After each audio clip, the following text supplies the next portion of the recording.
Hello and welcome. I'm Ben Paris from AnswerSource, and I'm here to talk to you about taxonomies and metadata. Let's begin by talking about what those things are. So metadata is just data about data.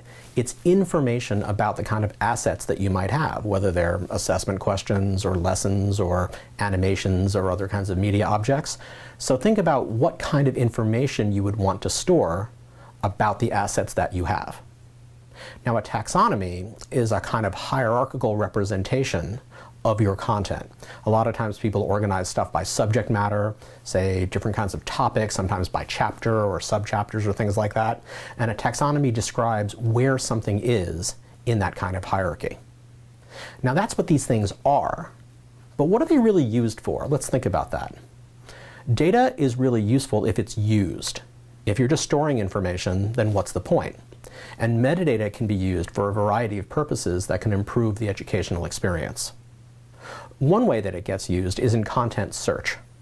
So you might have individual learners or instructors or administrators who are searching through content, and they have to find exactly what they want.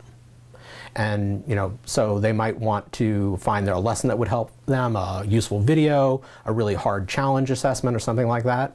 And if you want them to be able to do that kind of thing, then you need metadata to identify exactly what content is what. So content search is one possible way to use metadata in taxonomies. Another way that it sometimes gets used is in content leveraging. So you might want to build something in one context and then use it someplace else. So let's just say you build a lesson on averages. Well, where else can you use that? You'd have to describe what's in that lesson. What subjects does it cover, what difficulty is it, and that kind of thing. Metadata and taxonomies can help you build content in one place and use it in many places. And also, these kinds of techniques can be useful in enabling smart content. Suppose that you want to measure a whole lot of results. You want to see what's working and what isn't. Well, then you would have to describe all the relevant skills, all the relevant subject matter. You'd have to describe the universe of outcomes that are important in your world.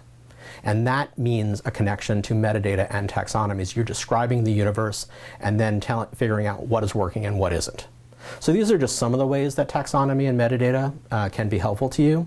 But in general, anytime you want to organize information, anytime you want to find information, these are the techniques that can help you make an educational experience better.